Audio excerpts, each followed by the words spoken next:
Fidèle au poste, Bande Konabiso, fidèle au poste, chers compatriotes, il y a 4 TP à Libanda. Boyebi Ketozali, na mois, il y a mars, mois dédié. Nabasi au droit de la femme. Il y a un lequel moi si à Boania, il y a Mayele, maman Nabiso Gudule, comme on appelle Boalia, donc ça va de pair. Boania, Boalia, donc Ndengevoko, Naeto solo la Penza Makambo, ya Basi. Moi, c'est la matrice, donc c'est elle qui porte la vie. Les lots, émission Nabiso, et qu'on tourne mingi autour de Yabasi. Maman culture boile, et c'est mingi l'histoire. Et c'est c'est au monde avec maman Paulette. Et c'est tous en mois de mars, maman. Mais là, on va se rendre compte, maman, Gudule, mon autonomie est chaque année, autonomisation de la femme. Autonomisation de la femme. Moi, récitation. Pourquoi autonomisation? En tout cas, tokoma nante parce que ceux qui tokoma ki balinga ki ba kata témoana. Mais le kola ba kati angote ça veut dire que tokomi nante et en réalité to poussa na penda tate pembe na autonomisation parce que l'autonomisation de la femme c'est rendre la femme indépendante non seulement sur le plan pratique mais na mutu na yepe. Ozo comprendre na mutu na yepe foyer bake azana capacité ya kokoma autonome ya kosala makambo indépendamment yemoko mais ti lelo oyo basi en tout cas à 99% ba dépendaka kaka na quelque part et cause soit mobali soit parent na ye soit yaya na ye soit baza penza kokota na kati ya esprit wana te soko sali différence entre bisona basi ya ouest.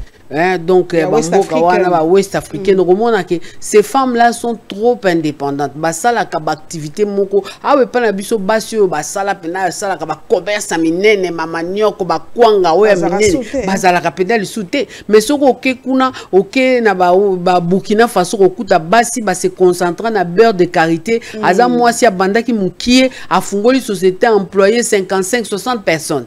Ozo komona bango ezoko kota na culture na bango surtout ba anglophone ezapena na kati ya culture na bango oké na bamboka nisi na ba Côte d'Ivoire oyo ka mwasi azomi beta tolo atongi ndako na ye moko na mbongo na ya zaki na besoin ya mobilité azo sala makam na ye na ndenge bien que eza nango mabete ko dépendre na mobali na yo mais tokomi nanu na autonomisation te en tout cas na 80% ya ba pays tokoma na autonomisation ya femme te je crois que c'est pour ça que bazozongisa yango peut-être tant ba romona ke koti bien na mitu ba otika tokende kasi na monde na biso ya ba journaliste est-ce que basi journaliste est-ce que bazali autonome parce que balobi basi na ba poste à commandement c'est vrai ba journaliste à Mayele bazali mais ba journaliste patronne.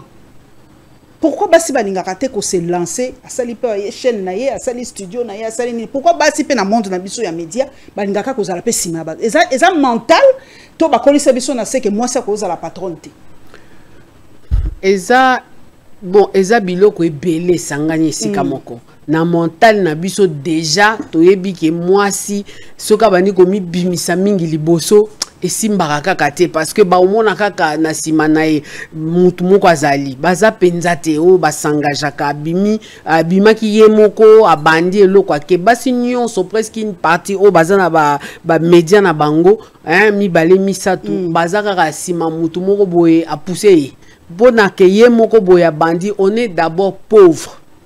Ça, c'est ce qu'il faut le reconnaître. Quand je dis pauvre, c'est sur le plan ya pékinier, ya mbongo. Toi, quand mbongo te. Pour lancer Moussala Boye, il faut un mbongo. Et puis maintenant, il y a aussi, c'est aussi culturel. Na ba culture na biso, moi si, oya mi bimisi ye moko liboso boye. Eza moi passe. Et tant mi bimisi, au moins na mi bali ba komo banga ye. Et puis on a trop de préjugés. Paulette a salabongo parce que Nanya salabongo parce que bon ezape na basi oyo bazape mibali na bango ba poussa bango ba pesa bango ba capacité wana mais bango moko pe bazapenza ko komikotisa na kati eloko wana te pa na biso na média. Il y a plusieurs choses qui font que moyen eloko wana e marché ezate parce que moi si ceux qui abandi eloko moko boye ezaka na mibali moko boye ba ko bimisele ba préjugé que pas abandi wana à cause de ça et baninga na biso mibali ako travailler na ba konziata ti minuit 1 heure une femme qui travaille avec des hommes, ou azo que nous travaillons na ba konsi, butu makasi, azo sala ba 2 ba 3 jours, azan a plusieurs difficultés. D'abord si ba qualifier déjà kazandumba, ba qualifier déjà que aza femme légère, et puis en plus de cela ba rolobana yo que soki azawana ezali pona. Hein? Et puis ba porte efungwamela kaete. Tant azo que ndoko luka ba marché, batu ba omona ete, ba omona senaï. Likolo na ye mayelo ezana kata mutu na ye ba omona honte. Et c'est ça qui fait la difficulté pour na basi belé ba se lancer. Nga nazana média nga nazana journal nga après c'est écrit, ça fait 15 ans pour na rezoa même marché boye ya ba communiquer to marché moko ya dans kata journal, c'est très difficile. Ozo comprendre. Donc comment na bana basi mususu baza même ko se compromettre pour kaka et marché tout ça qui est belé hein, et bandeli basi ya oya ba journaux, mais maintenant bazali souté et belé ba koti ba kimeli na internet ba komi na bango ba média online. Maintenant média online on peut bozo bunda po bozo marché. Les hommes sont solidaires entre eux hein. Ceux qui aza quelque part on peut ça ba marché na baninga ne mibali yo moi si soko yewana na culture na bango na mutu ba omona kaka ba peso marché kaka ofele boye. Et ça facilité. C'est toutes ces choses-là réunies qui n'avancent pas bana basi na katia média babanda. Mais sinon, on a quand même à Lubumbashi, on a Mwangaza avec Rose, et Oumeli et Zanan, et Zosala, Sokoye Awa, Ozana Rachel qui tita azoko bunda pe na ndenge na ye po akoka ko avancer. Je crois que awa na Kinshasa jusque là Zanan nuka ye moko akeko mime quand même na TNT. Mais que au moins na basi babandi ko installer boye eza moi passe. Mais na ba agence la communication par exemple, il y a des femmes oh bazali na kati basi basali. D'ailleurs bango po ba évoluer malam ba ki mara même monde ya audiovisuel ba kendaka na bango côté ya ba agence ba publicité ya ko créer ba production mususu parce que na monde oh ya biso oyo. Mais qu'est-ce qui fait que Naebi Kenayami maman sali plus de 30 ans dans Moussala ou dans aucun même 35 d'agdu la zam t'ako présenté. Mais qu'est-ce qui fait que biso basi à presse ba mon rabiso ka bongo et banda wapi? Pourquoi cette image là au biso basi à presse? Les gens nous qualifient toujours de femmes légères. Moi je ne mange pas les mots aussi tokoli. Pourquoi? Et bandaka quelque part tondengeni. Et bandaka quelque part. Les gens à basi oyo bazalaka liboso na biso peut-être basalaka masumu wana. Ali lisumu wana eko kwela biso ndemba bagali sumu ya Eva eko ela basi nyonso ya mokili oyo. Eza ndenge wana, il y a eu des femmes qui ont fait ça. Et parce que ces femmes-là ont fait ça, ba qualifier biso nyonso ba tia biso na poche wana.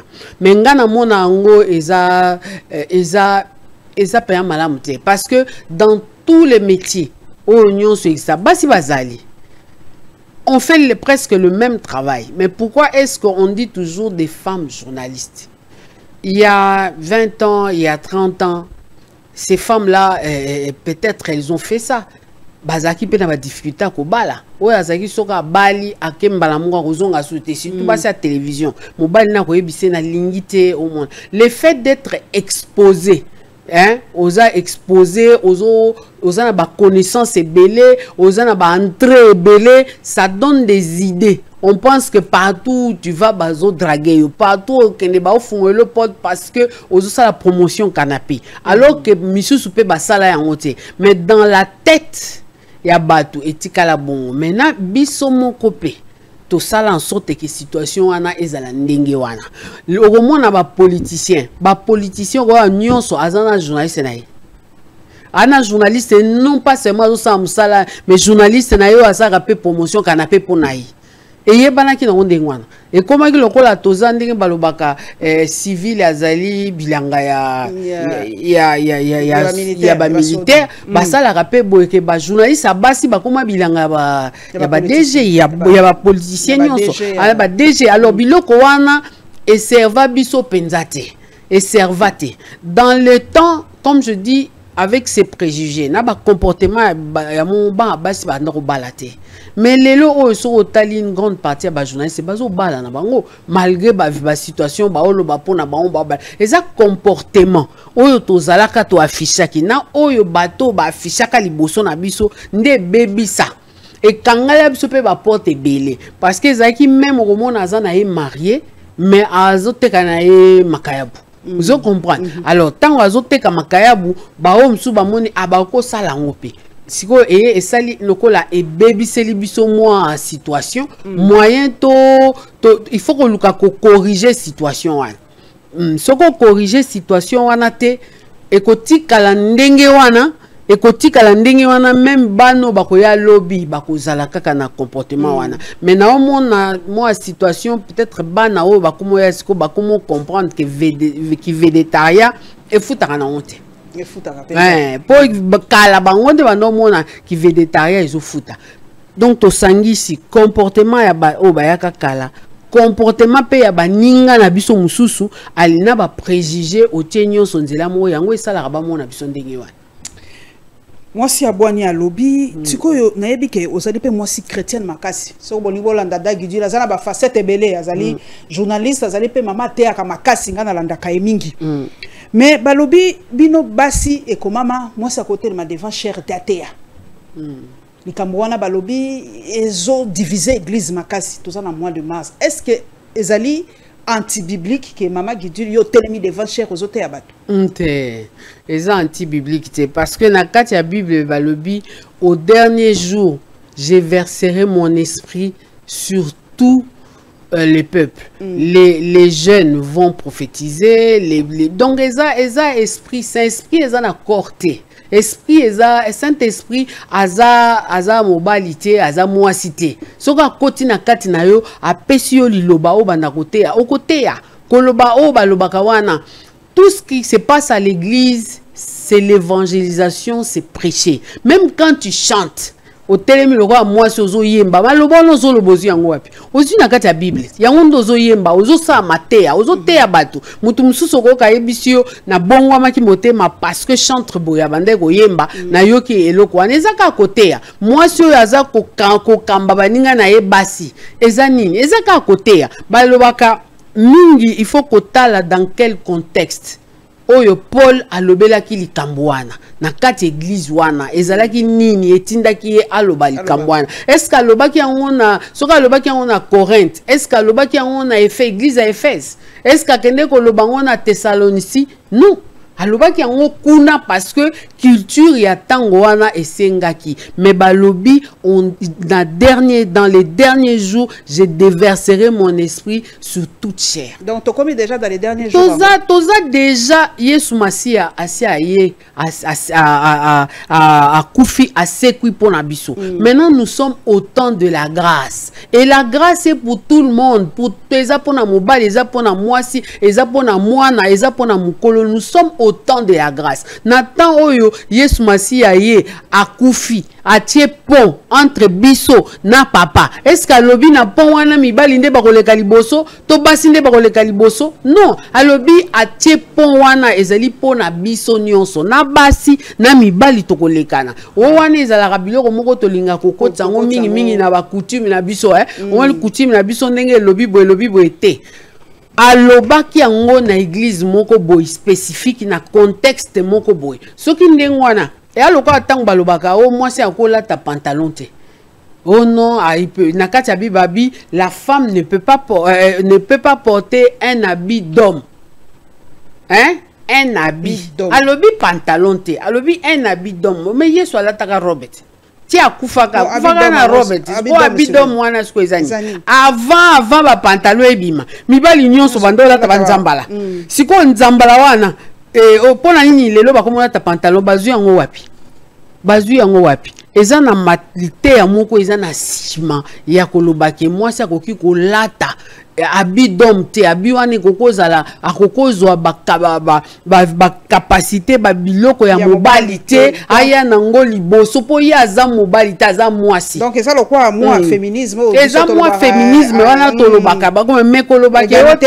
akoki olata pantalon te na tango bakomaka bible wana pantalon ezalaka te tango bakomai bible pantalon ezalaka te bani et puis na bamboka msusu ti lelo ke na ba Maroc ke balataka ba zambala wana mni siko basi na mo balataka zambala te donc quand on parle il faut voir dans quel contexte on a dit c'est ça et puis lelo oyo to si to komi na temps ya grâce to ko sala makambo wana te maman nangai Guidul Bois la journaliste monene bino mo boyoki aza na média na ye munene objectif azapen agence na ye totia moi songi tala moi de la femme oh basi ba ko makambuta azapen agence munene na kotia bino moi extrait ya biloko azanango na sunga entre nous les femmes on se soutient ozana posa moi matériel obengi daki dule ozo matériel osa mosala kitoko boko mona ngo ka na kati émission mama na ngai biso basi na ngonga oyo ya guerre ya mboka na biso ya agression balobaka c'est la femme qui paye de lourds tributs. Est-ce que na RDC tous un organisme était où soutenir basi violé et tous à part peut-être on a y docteur Mukwege réparateur des femmes mais à part ça maman qui dit pourquoi te lobela ngoté comment moi si azo vivre vraiment na temps il y a guerre.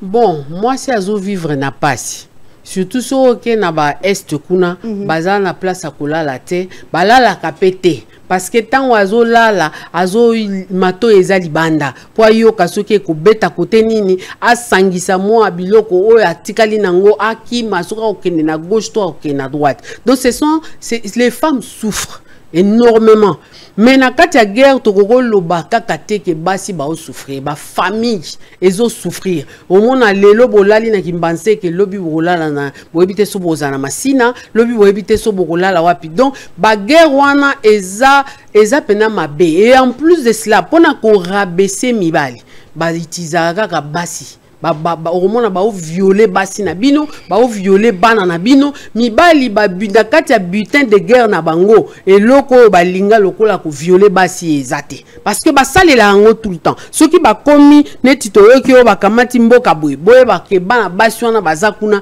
il faut ko bomba na so bomba ni te ba violer bino kaka ba organisme ils sont là ils essayent de travailler mais et sengeli na biso to banda kosala ba sensibilisation plus. Dans chaque chaîne de télé, il devait y avoir une émission pour parler longuement de ces violences. Mais sensibiliser et donner aux femmes les adresses. Ou ceux qui guerre et tombeau qui bako qui m'a bakei kuna ba boba ebi ke ba bomba ba parce que même na kati ba kan ya ba réfugié ba viola kaka ça dit moi si comment lokola na liboso awa alata makamuna bo moi si awa na liboso ceux qui ba monie ba omone loko msusu te ba omona kambala moko il faut pas violer et ça moi passe les organismes existent mais pour moi bazolia plus mbongo ke ko salisa biso bazo lia mbongo ke ko salisa biso bazo salisa biso te soki bazaye ko salisa biso le msusu makamba ba violo ndeto kaka mpena malamu te maman to ti action na violo ezole kana este wana eza vraiment connu mais ba violo mingi awa na mboka Kinshasa pe na mboka msusu eza ba violo le kala kati ya ba famille on n'en parle pas souvent basi mingi bazalaka traumatisés et les femmes n'osent pas parler ba régla kaka makambo comme ça en famille et sili mais yo zali maman est-ce que faute ezali ya mwasi qui s'est fait violer est-ce que moi na mwasi asala nini maman conseil nini a pesa par rapport ya mwana na ya mwasi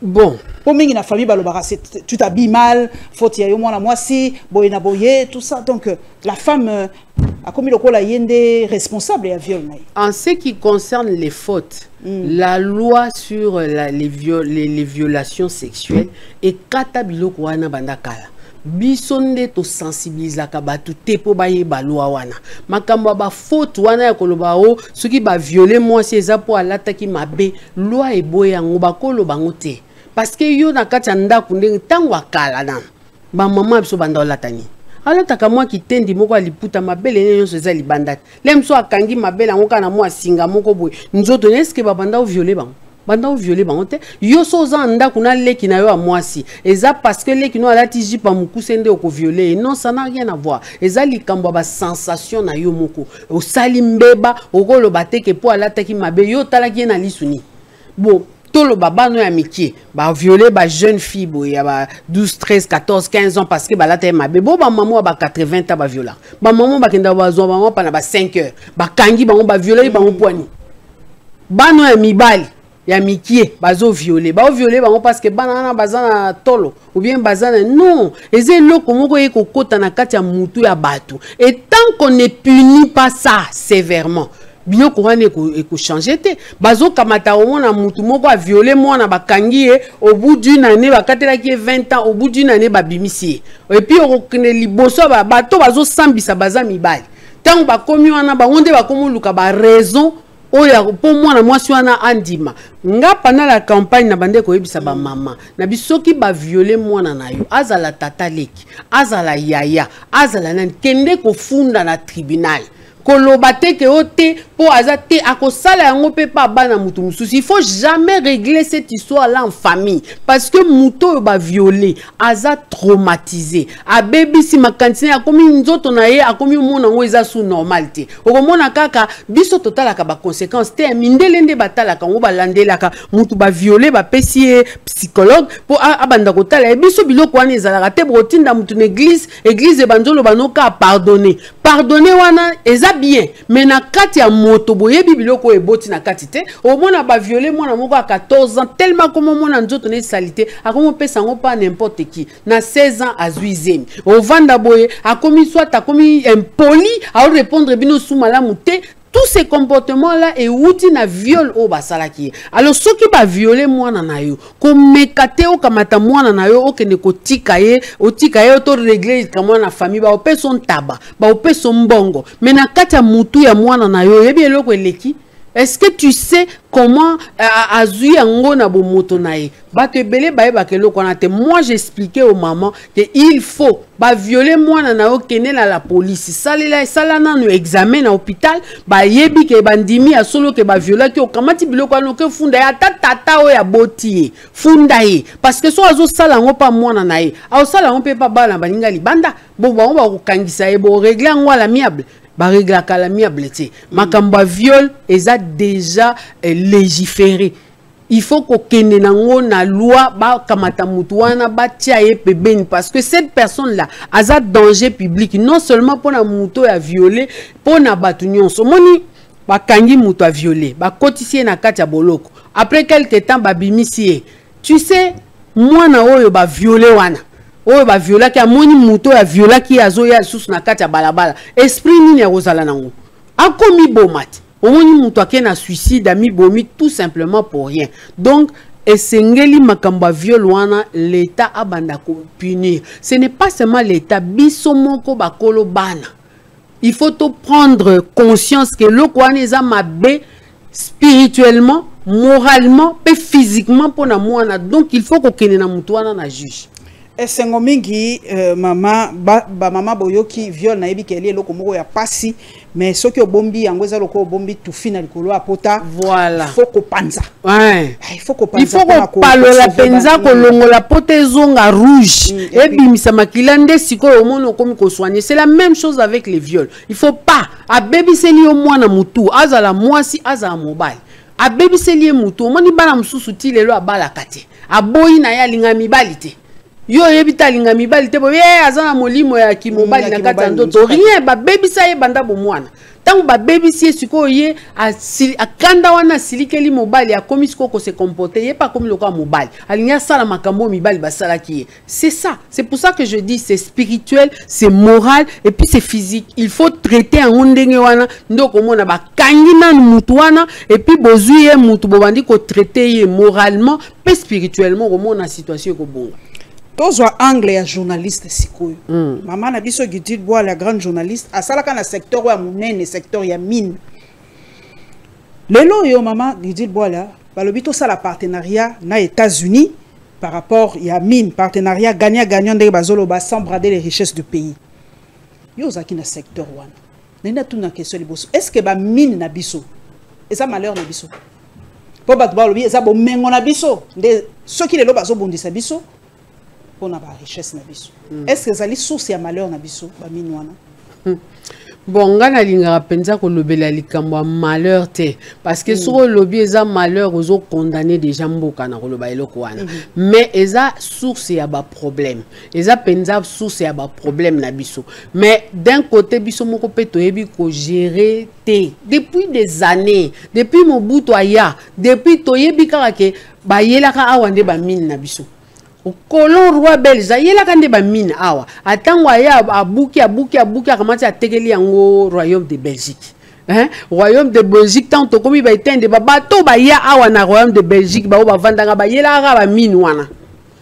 Alors donc au bout d'un certain temps biso photo yebe loko nini photo sala na ba mine na biso il faut to yeba position nini photo zwa par rapport ya ba mine na biso soki tozo yeba te ekosimba te. Je me rappelle que ba mine oyo bazana nous ko exploiter stisi ko eza ba étude oyo salaka esalamaka na temps belge. Oh. C'est pour ça que lelo oyo soki yo olingo yeba par exemple na mboka na yo na bandundu olingo yeba place nini eza ebimisaka diamant eza ya nani faut que na musée ya Tervuren biso awa plan otozaka nango eza ya kuna. Oh, yango wana même bato bayaka ko exploiter ba étude ba cause à la balance na bango me bakenda te. Alors ba mino toza nango ko exploiter tisiko ezaka ka oyo wana kolon atikaka wana na mbata plan wana nanu tokenda na mususu te. Bien que toyebi que biloko mususu ezali. Je te donne l'exemple na Kasai. Dans les Kasai, il y a les diamants, mais on a plein de nickel là-bas. Au Mutasimba ngo azate. Hein, mutasimba ba nickel kuna azate diamant et comment na niveau ya o babenga kimberlite ezo ko kalisusu te ko banda ko timola ozui mabele ozui moi diamant muke toza lisusu na niveau wana te il faut ba ya eza niveau à électricité belé batia ba explosif po babuka libanga wana et puis so babuki libanga na au bout d'un moment kozala susu te mais on a du nickel là-bas on a du fer. Montagne à bas Congo, il y a plein de fer là-dedans. Les études sont là. Oh, même Belge basala, Ezawana. Chaque année, tokendaka na indaba pona kokende kolobela makambo ya ba mine na biso. Dans tozui batute na ba secteur wana msusu. Même Katanga ngo batala kaka la botte oye wiki Zambiti et Koti mais ba côté mususu ba exploiter kate soko kei dans toute la partie nyonso ya Katanga ba mine ezali mais nous avons un problème on ne lance pas des études poto banda koye bato nous valons combien. Nous valons combien? Estimation, estimation à Koloba, nous valons peut-être 24 milliards. Mais c'est peut-être. C'est peut-être. Il faut ça, là-bas, étude géophysique, pour que ne baye basiko, la plomb sous yasika. Pour que minerai na biso et nous valons combien? Alors, tant que tozo lingato ça la partenariat, nous y allons un peu dans état de faiblesse. Donc, partenaire aux États-Unis, mais que vous avez un secteur wana. Est-ce différent na partenaire aux Chinois? Non, différent dans quel sens? Peut-être il y a des Chinois par rapport à l'infrastructure, voilà. Alors il y a des Américains et ça par rapport à sécurité. Et c'est presque bonnet blanc, bonnet rouge. C'est la même chose. Ça dépend. Mais moi, je me dis que ça peut être une bonne chose. Ce qui biso token un état de faiblesse. Parce que toute chose oyo basalaka na état de faiblesse et puis ça kana monter. Le premier code minier oyo basalaka la loi du 7 juillet du 11 juillet wana ezalaka na problème ya tozaka na état de faiblesse to uti na guerre ya AFDEL na guerre ya 1+4 tokei mais to taki na guerre AFDEL tokei ko luka to ça la Banque mondiale est venue à imposer makamna ye na kati ya code minier wana ozomona ke to bénéficier ki na ngote batu ba bénéficier pendant na code minier wana bazate. Alors oya mibale oyo tozalaki sous état de faiblesse te wana to fungoli misu to moni que non il faut eloko boyezongela ba octotone il faut eloko bato ba ya na société basala boy omoni ezalaki moi malamu na moi ba modification oyo ba gouvernant asikaya ki ko bakisa et pesa ki biso lokola moi makasi mais sikoyo tant que ça partenariat il faut pas toquer un état de faiblesse. Il faut toquer un état que toza makasi. Parce que malgré la guerre, ba minéraux zanango. Nathan Elabino et pas Edmond Yezouba, c'est qu'on demande un partenariat wana parce que yango eza vraiment à la une. A une abisso partenariat gagnant-gagnant sans brader les richesses du pays. Pas d'exportation des matières brutes. La transformation au niveau local sera assurée pour donner de l'emploi aux Congolais. faire revenir les sociétés américaines comme dans les années 70 et 80, sans marcher sur les intérêts des entreprises chinoises. Seule la société permettra l'attraction des investisseurs, seule la sécurité, pardon, permettra l'attraction des investisseurs business de la Silicon Valley et mettra un terme à l'existence des groupes armés, booster le développement du pays. Au monde que c'est déjà compliqué. C'est déjà compliqué. Déjà, nan to lo banane eloko moko kakawana eza passé. Quand on dit on ne doit pas transporter les minéraux bruts, mais yango ezo salamati sikoti. Ça existe dans le code minier, dans le règlement minier biloko on se trouve dans la carte. Ba bimisa ba rete ba nini pona ko pekisa biloko wana, mais lorsque tu vas à la frontière, on continue encore à prendre les minéraux bruts. Parce qu'on n'a pas d'électricité, on n'a pas d'usine de transformation. Donc biloko wana mususu ezana bati yango ka pona ko embellir. Et puis comment dire ne pas marcher sur les intérêts chinois. Les intérêts chinois. Et ça moi passe. Les deux éléphants là. Et ça moi passe. Biloko wana bazo koma wana ba o baza ba français belé ba o ba yebi ba yeba que déjà le fait de privilégier les uns par rapport aux autres, et ok, on a pas problème. C'est vrai qu'ils peuvent nous amener la sécurité, mais la sécurité là, c'est à quel prix? C'est à quel prix on va payer? Moi, je suis observatrice. Et comme ça, c'est problème. On a créé un autre problème. Je me dis total anan. Peut-être que avec les Américains, ça sera un peu plus mieux que naba chinois, parce que naba chinois. Je ne sais pas. Ce n'est pas pour rien qu'on a révisité le contrat des 6 communes. Parce qu'en réalité, il y avait du blanc et du noir. Il y avait à boire et à manger dans cette histoire-là. Donc, bateau, qu'on négocier l'okoana, il faut baser la bateau moko oyo, hein, baza ko tala peuple. Bazo tala peuple. Ce qui batali peuple te tokozonge la kakanzela wana otuzana ya mabi. Donc ba mine na biso moko on dirait tozana plein pouvoir sur ba mine na biso te. Tozana ngote parce que nous n'avons pas la capacité à transformer ba minéraux na biso. Ce qui tozala na ba usine ou les autres transformer ba minéraux na biso et eux même ça allait faire autre chose. Mais nous n'en avons pas, nous avons des problèmes d'électricité, il n'y a pas d'usine. Alors même ba o bo senga ba on va transformer en wata mo mke avant ba bimanango pour ba foutre un peu les plus-values. Ba osala ondeni. Osala ondeni. Il y a quelque chose qui ne va pas. Nous biso na ba minéraux na biso moko toza correctité dans ce que nous faisons.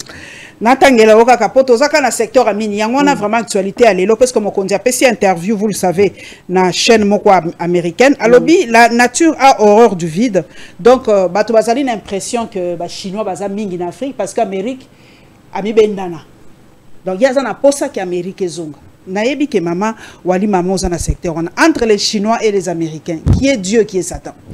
Bon dans les secteurs des minéraux là Dieu et Satan, baza la raté, baza confondu. On avait Lundin.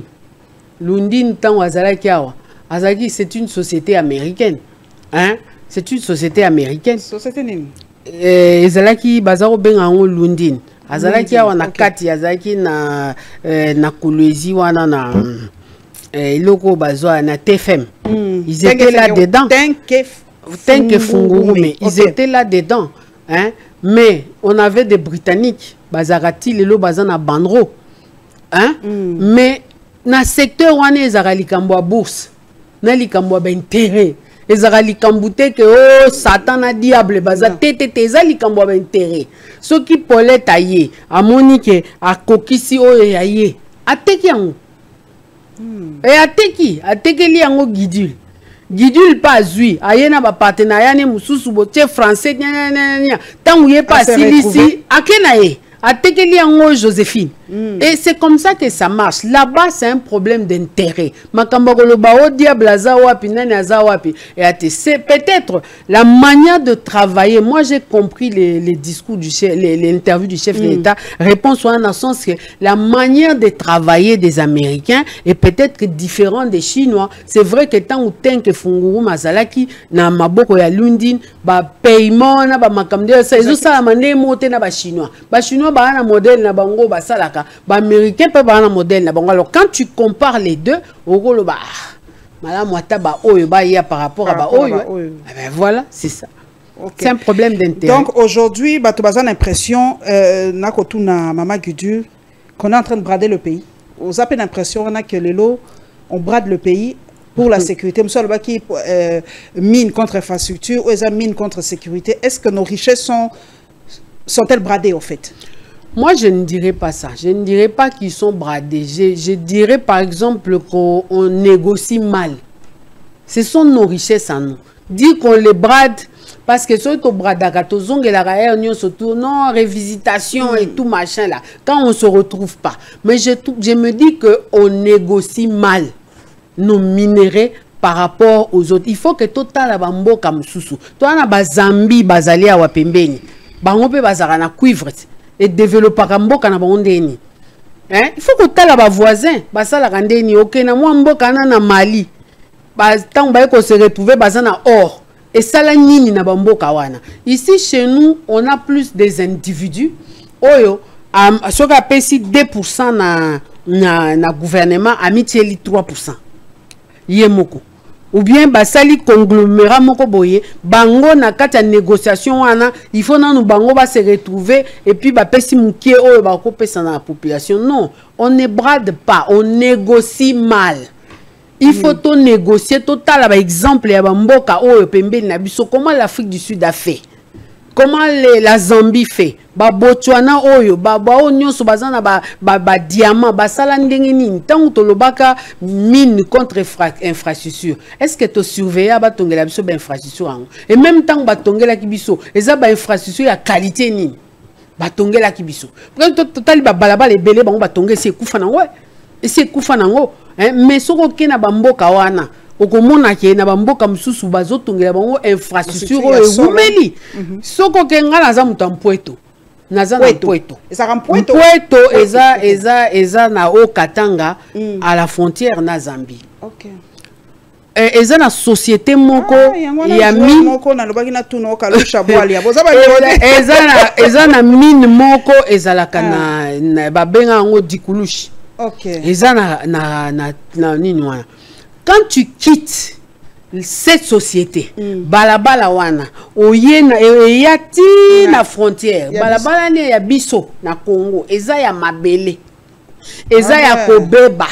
Soki mbule beti, il faut le kasoki ndengeni tout ça. Kamwa cité wana eza nanu ya dikulushi wana, eza nanu na bandako ya mabele. Je suis allé là-bas il y a 2 ans ou 2 ou 3 ans. Et ça non na banda kwa mabele.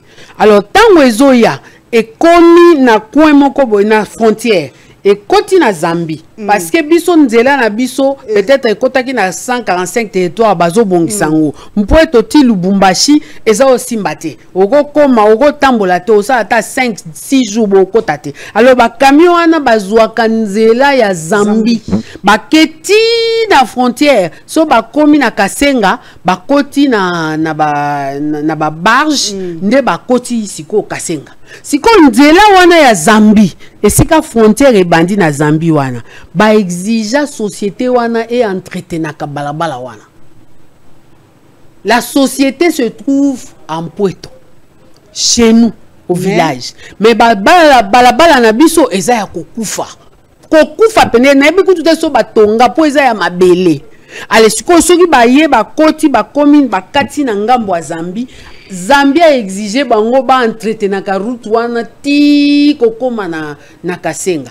Ozomona na kati wana banani bazo perdre. Comment une société qui se trouve chez nous et entretenir balabala ya Zambie mais entretenir pas biso. Pourtant dans Mpoeto il y a des députés.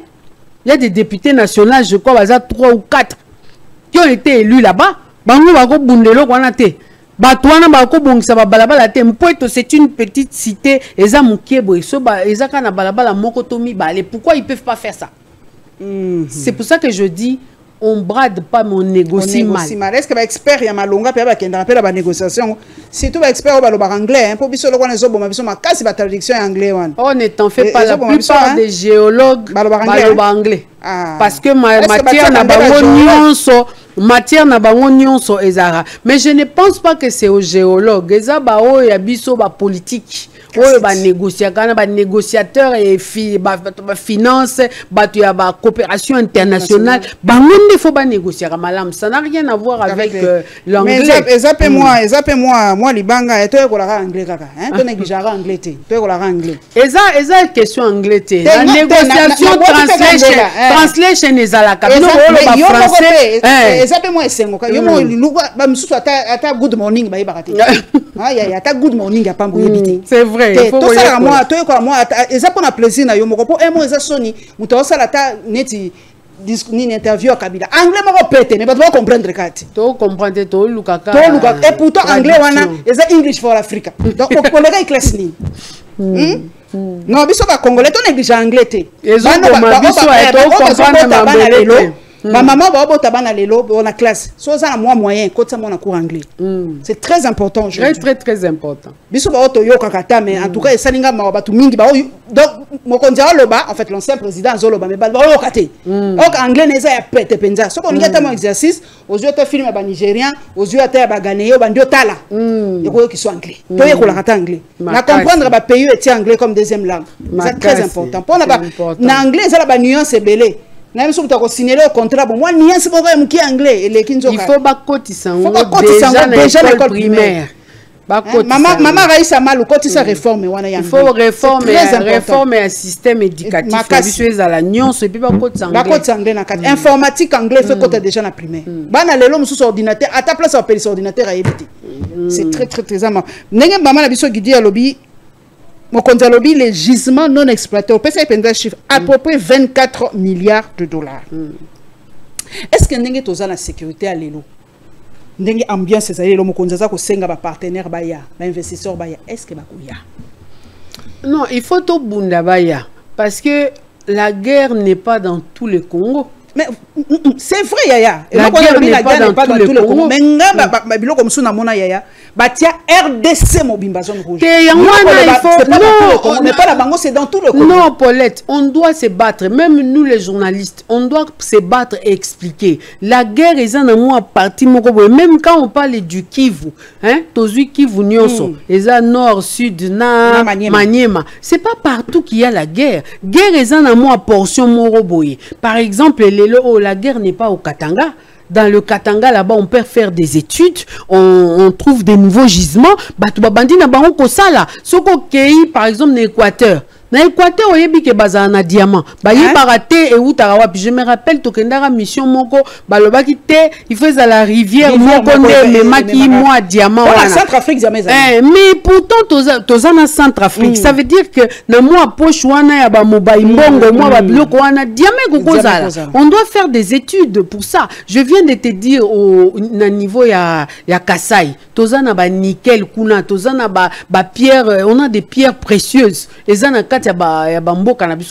mais on doit sensibiliser pour que Batouana Bayatoro Kiko Bandako Lingate Totika Tolobano, il y a de l'insécurité partout. Non, il n'y a pas d'insécurité. Yonanga Kisasa Tola la Pongi, Tozana Biso bien. Naba Congo ba faire Ezali.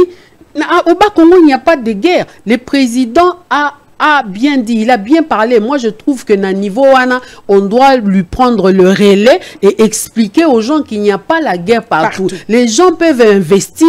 Bah, voilà, chinois, tout le monde chinois. Ba chinois ba vandi ndeni.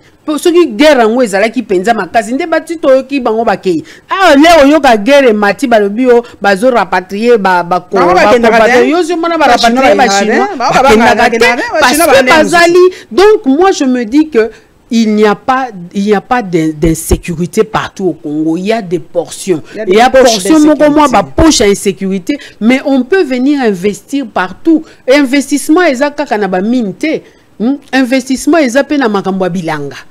On souffre de ça. Nous avons des terres au babenga carable. Tozana ngwe belé. Toujours luka batubaya ko investir. Alors, on ne va pas dire que non, il y a de l'insécurité, batubaya ko investir. Non, on a des terres où ils arrivent vraiment propres et au bois qui mboumalelo et bandi ko bota et boti kitoko. Donc les chefs de l'État ont raison. Merci donc. Il faut bisoba lobby, maman Guido lobby bisoba journaliste et to relayer mingi to loba que c'est vrai, tozana guerre na mboka na biso, tozana nini mais ezali partout il y a la zone où bitumba ezali mais batwa ko investir ezaka ka mine te agriculture pezali. Na kosuki sapenza na bikena na mutabwania.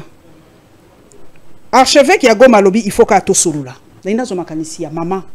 Est-ce que na situation tozanango il faut seulement le dialogue entre le gouvernement et la FC M23. Poto si sabitumba. Il faut ka to solula. En tout cas, Kosolola ici la kate. Kosolola ici la kate et me makape ma bête. Ozo comprendre. Toza bana mboka. Mususu asiliki na kati ya ndako okoboya te ondimaka kaka bo solola même si makambo azana ngo eza ya buzoba eza malamu te esengeli kaka to vanda to solola to luka compromis. On doit finir par parler. Nga nazomona bato baza ko changer couleur lobi ce président lobi je ne veux pas parler avec tel balandi lobi kuna je vais parler baye non Mouzé Laurent Dza Kabila boyaka na ye ko négocier aboyaka na ye tina ndenga kufi. Mais après, tant ou moins naïe, à mon que non, le fils est arrivé, il a trouvé que non, il faut négocier. On a négocié. Jean-Pierre Bemba, yaka awa munamtunga kutuna lobaka pona nga tangu ba négocier qui nde ba pesaka Kabila makasi susu koleka. Parce que quand ils sont venus ici sur terrain, tout le monde a constaté que bazo pesé na ba kutu ndenge to kanisa kité. Moi je me dis, et là on est œuvre ni no bisanga awa ba 4 vice-présidents ba salaka. Na temps ba pesaka bango bazaki vice-président de ceci vice à part ba réunion en conseil et là on y basalaka ozomona moi je me dis ba koko négocier ba tiki bango ba ye ba ya komona ba koyeba poids politique na bango ba ba kimaka bazonga na rébellion. C'est parce que à chaque fois ba constatera que bazana poids wana te oyo bango ba mi pesaka na mutu. Il faut le laisser venir parler avec eux. Nous allons peser leur poids politique. Bazo peser combien? AFC yananga azo peser combien sur terrain a aroya robanda lisuko luka ba partisan ozo comprendre otali o mususu ba M23 poni bazonga kaka kuna na Kivu parce que en réalité sur le plan national ba pesaka te. Donc moi pour moi archevêque azana raison ba benga bango na bakima kiti tango bandimi ba le but to négocier ils viennent pas, ils posent d'autres conditions. Ozo comprendre. Donc moi je me dis la négociation est ma bête yakana yokayo yopo yokanga comme ça to le belo koni ntolingi pona bola mamboka pour la paix de l'autre côté, pour la paix de notre pays. En tout cas maman Guido habite to solo la toye ba ndenge ni bo pezaka ni kamba poids politique on est aussi là les lote et si la té c'est les poids politiques même o ezo sala ke ozala so ozana poids politique té et ko simbate Zaïdi Ngoma tika poids azaka na poids tanga komi vice-président. Il était là, non? Yero di Abdoulaye Ndombasi, il a représenté le pouvoir. Azaki na poignée. Jean-Pierre Bemba, avec quel poids? Na poids wana tozota la Babylone qu'on s'en est toyé ba boza ndengeni. Il y a qu'à s'affronter na population. Bon, il y a qu'à s'affronter to solo là archevêque ya Goma Willy Ngumbi le lobby. Faut qu'à to suka na ko solo. Merci maman Gudule en tout cas na monité ndenge tango eleki bo monike nazarane sengoso na yambi basi moi si apesi biso makanisi na ye moi ya basi ba maman to talaka bana na biso bien to ke bana viol ezelo ko moko mabe makasi to kipe bana na biso bien soke ye koyoka sonité funda funda penza ko bongisa ngwa la miablete pour ba traumatisme ya mwana ezali. Merci maman Gudule, merci maman, merci na bino bo s'abonner massivement dans la Lyon TV officielle peto ko mwana bino mbalasi.